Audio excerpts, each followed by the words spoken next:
Hi dears, welcome to variety recipes. ഇന്ന് പനീർ കൊണ്ടുള്ള ഒരു ഐറ്റമാണ് നിങ്ങൾക്ക് ഷെയർ ചെയ്യാൻ പോകുന്നത്. ഒരു പ്രത്യേക മസാലക്കൂട്ടിൽ മാരിനേറ്റ് ചെയ്ത് ഫ്രൈ ചെയ്ത് ഉണ്ടാക്കുന്ന ഈ പനീർ അടിപൊളി ടേസ്റ്റാണ്. ഇത് ഫംഗ്ഷനൊക്കെ സ്റ്റാർട്ടറായിട്ട് ഉപയോഗിക്കാൻ വളരെ നല്ലതാണ്. ഇഫ്താർ വരുന്നതിനൊക്കെ നമുക്കിത് ഉപയോഗിക്കാം. പിന്നെ ചോറിനും ഫ്രൈഡ് റൈസിനും സൈഡ് ഡിഷായിട്ട് ഉപയോഗിക്കാനും വളരെ നല്ലതാണ്. അപ്പോൾ ഇതെങ്ങനെയാണ് തയ്യാറാക്കുന്നതെന്ന് നോക്കാം. 500 ഗ്രാം പനീറിൻ്റെ ഒരു പാക്കറ്റാണിത്. ഇതിൻ്റെ പാതി അളവിലാണ് ഞാൻ എടുത്തിരിക്കുന്നത്. ഇതിൻ്റെ പകുതിയാണ് ഞാൻ കട്ട് ചെയ്തൊരു പാത്രത്തിൽ വെച്ചിട്ടുണ്ട്. അപ്പോൾ 250 ഗ്രാം പനീറാണ് ഞാൻ എടുത്തിരിക്കുന്നത്. പനീർ ഒന്ന് വാഷ് ചെയ്ത് അതിൻ്റെ പുറത്ത് വെള്ളമൊക്കെ ഒന്ന് ഒപ്പിക്കളഞ്ഞിട്ട് വേണം നമ്മളിത് എടുക്കാനായിട്ട്. ഇനി ഇതൊന്ന് കട്ട് ചെയ്തെടുക്കാം. ഞാൻ 1/2 ഇഞ്ച് കനത്തിലാണ് കട്ട് ചെയ്തെടുക്കുന്നത്. വേണമെങ്കിൽ നിങ്ങൾക്ക് ഇതിലും നേരിയതായിട്ട് കട്ട് ചെയ്തെടുക്കാം. അപ്പോൾ നീളത്തിൽ കട്ട് ചെയ്തിരിക്കുന്നത് നമുക്കൊന്നുകൂടി കട്ട് ചെയ്ത് സ്ക്വയർ രൂപത്തിലാക്കാം. ഇതുപോലെ സ്ക്വയർ രൂപത്തിൽ കട്ട് ചെയ്തെടുക്കാം. ബാക്കിയുള്ള എല്ലാം നമുക്കിതുപോലെ കട്ട് ചെയ്തെടുക്കാം. ഇതുപോലെ കട്ട് ചെയ്താൽ 8 പീസ് നമുക്ക് കിട്ടും. ഇതിലും കനം കുറച്ച് സ്ലൈസ് ചെയ്യണമെങ്കിൽ നമ്മൾക്ക് 16 പീസ് കട്ട് ചെയ്തെടുക്കാൻ പറ്റും. ഇനി നമുക്കിതിലേക്ക് വേണ്ട മസാല തയ്യാറാക്കാം. അതിനൊരു പാൻ ചൂടാക്കി ഇതിലേക്ക് 2 ടീസ്പൂൺ മുഴുവൻ മല്ലി ചേർക്കാം.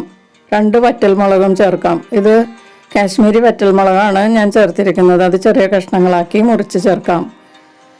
ഇനി ഇതിലേക്ക് ഒരു 3-4 കശുവണ്ടി ചേർത്ത് കൊടുക്കാം. 1 ടീസ്പൂൺ ചെറിയ ജീരകം ചേർക്കാം. 1/4 ടീസ്പൂൺ ഉലുവ ചേർക്കാം. ഇനി ഇതിലേക്ക് 1/2 ടീസ്പൂൺ കുരുമുളക് ചേർക്കാം. ഇനി ഇതിലേക്ക് ചേർക്കേണ്ടത് 1 ടീസ്പൂൺ കസൂരി മെത്തിയാണ്. നമ്മൾ ഉലുവ മുഴുവനായിട്ടും ചേർത്തിട്ടുണ്ട്. പിന്നെ ഉലുവ ചീര ഉണക്കിയതാണ് കസൂരി മെത്തി, അതും ചേർത്തിട്ടുണ്ട്. ഇനി സ്റ്റവ് ഓൺ ചെയ്ത് ഏറ്റവും ലോ ഫ്ലെയിമിൽ ഇതൊന്ന് ചൂടാക്കിയെടുക്കാം. ഈ മസാല എല്ലാം ചൂടായി കഴിയുമ്പോൾ നല്ലൊരു മണം വരും. ആ സമയം വരെ നമുക്ക് ഇളക്കി കൊടുത്ത് ചൂടാക്കാം. ഏറ്റവും ലോ ഫ്ലെയിമിൽ തന്നെ ചൂടാക്കാം, അല്ലെങ്കിൽ ഇതിലെ ജീരകമൊക്കെ കരിഞ്ഞു പോകും. മസാല ചൂടായ മണം വരുമ്പോൾ തന്നെ സ്റ്റവിൽ നിന്ന് മാറ്റി ഇത് തണുക്കാൻ വെക്കണം. ഇപ്പോൾ ഈ മസാലയൊക്കെ നല്ലതുപോലെ തണുത്തിട്ടുണ്ട്. ഇതിൻ്റെ നിറമൊന്നും മാറിയിട്ടില്ല. നമ്മൾ ചേർത്ത പോലെ തന്നെയാണ് ഇരിക്കുന്നത്. ചൂടെല്ലാം മാറിയതിന് ശേഷം ഈ മസാല നമുക്ക് മിക്സിയുടെ ഒരു ചെറിയ ജാറിലേക്ക് ഇട്ട് കൊടുക്കാം.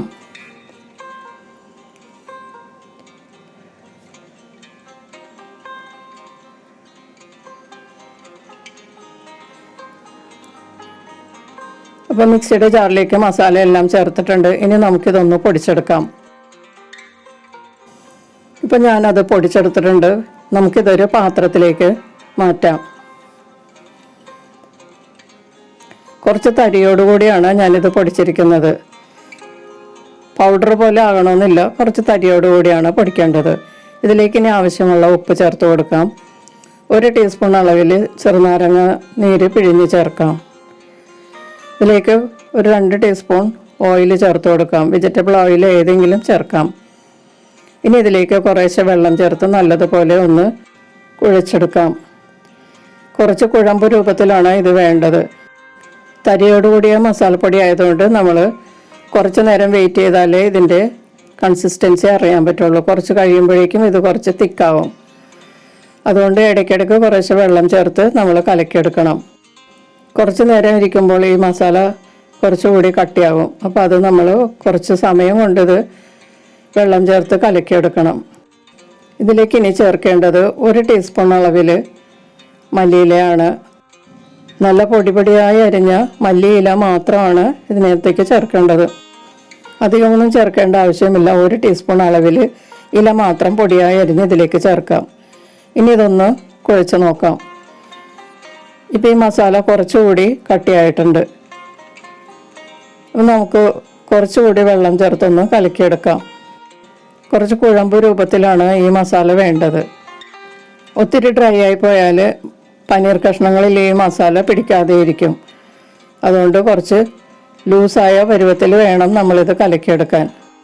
ഇപ്പോൾ മാരിനേഷനുള്ള മസാല റെഡി ആയിട്ടുണ്ട്. നമുക്കിനി കട്ട് ചെയ്ത് വെച്ചിരിക്കുന്ന പനീർ ഒന്ന് മാരിനേറ്റ് ചെയ്തെടുക്കാം. പനീർ കഷ്ണങ്ങളുടെ എല്ലാ ഭാഗത്തും ഈ മസാല ഒന്ന് പുരട്ടി കൊടുക്കണം.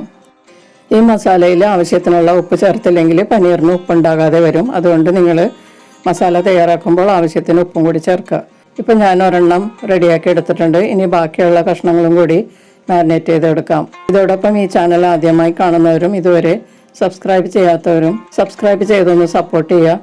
അതിനടുത്തുള്ള ബെല്ലൈക്കൺ എനേബിൾ ചെയ്ത് എൻ്റെ അടുത്തടുത്ത വീഡിയോസ് ഉറപ്പുവരുത്തുകയും ചെയ്യുക. അപ്പോൾ പനീറെല്ലാം ഞാൻ മസാല പുരട്ടി എടുത്തിട്ടുണ്ട്. നമ്മൾ തയ്യാറാക്കിയ മസാല ബാക്കി വരാതെ ഈ 8 പീസിനും നമ്മൾ നന്നായിട്ട് മാരിനേറ്റ് ചെയ്ത് എടുത്തിട്ടുണ്ട്. ഇനി ഒരു 10 മിനിറ്റ് റെസ്റ്റ് ചെയ്തതിന് ശേഷം നമുക്കിത് ഫ്രൈ ചെയ്യാൻ വയ്ക്കാം. ഒരു പാൻ ചൂടാക്കി അതിലേക്ക് കുറച്ച് ഓയിൽ ചേർത്ത് കൊടുക്കാം. ഒത്തിരി ഓയിലൊന്നും വേണ്ട, ഒരു 3 ടേബിൾ സ്പൂൺ ഓയിലാണ് ഞാനിപ്പോൾ ചേർത്തിരിക്കുന്നത്.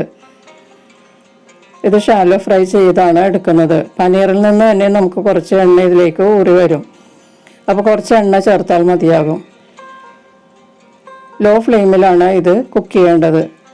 ഇനി പനീർ കഷ്ണങ്ങളൊക്കെ നമുക്ക് ഇട്ട് കൊടുക്കാം.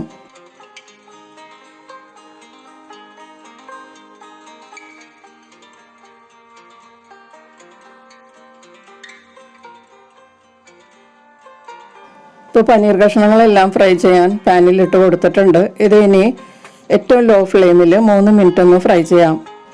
ഫ്ലെയിം കൂട്ടി വെച്ചാൽ ഈ മസാലകളൊക്കെ കരിഞ്ഞു പോവുകയും പനീർ ഹാർഡായി പോവുകയും ചെയ്യും. അതുകൊണ്ട് ലോ ഫ്ലെയിമിൽ 3 മിനിറ്റ് കഴിയുമ്പോൾ നമുക്കിത് മറിച്ചിടാം. ഇപ്പോൾ മസാല ഒന്നും കരിഞ്ഞിട്ടൊന്നുമില്ല. 2 സൈഡും നമ്മൾ മുരിച്ച് കഴിയുമ്പോഴേക്കും മസാല ഒട്ടും കരിയാതെ തന്നെ ഇരിക്കും. പനീർ കഷ്ണങ്ങളെല്ലാം ഫ്രൈ ചെയ്ത് കഴിഞ്ഞ് അവസാനം വരുന്ന എണ്ണയും മസാലയും നമ്മൾ ഇതിൻ്റെ പുറത്തേക്ക് ഇട്ട് കൊടുക്കുകയാണ് ചെയ്യുന്നത്. അപ്പോൾ മസാല ഒട്ടും കരിയാതെ നമ്മൾ ലോ ഫ്ലെയിമിൽ തന്നെ കുക്ക് ചെയ്താലേ മസാല കരിയാതെ കിട്ടുള്ളൂ. ഇനി ഒരു 3 മിനിറ്റ് മറ്റേ സൈഡും കൂടി ഫ്രൈ ചെയ്തിട്ട് നമുക്കിത് പാനിൽ നിന്ന് മാറ്റാം. ഇപ്പം 3 മിനിറ്റ് കഴിഞ്ഞിട്ടുണ്ട്.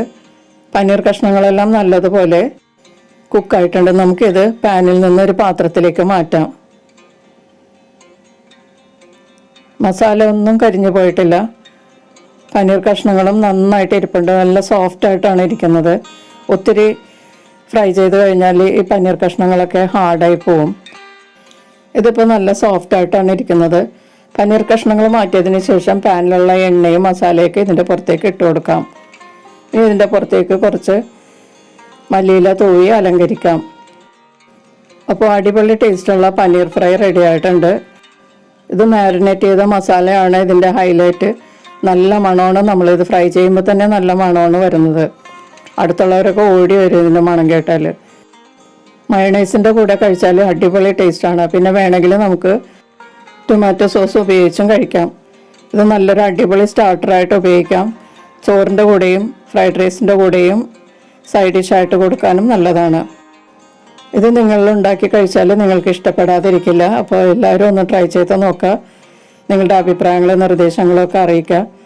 വീഡിയോ ഇഷ്ടപ്പെട്ടാൽ ലൈക്ക് ചെയ്യും, നിങ്ങളുടെ ഫ്രണ്ട്സിനൊക്കെ ഷെയർ ചെയ്ത് കൊടുക്കുകയും ചെയ്യുക. നമുക്ക് മറ്റൊരു റെസിപ്പിയുമായി വീണ്ടും കാണാം. Thank you.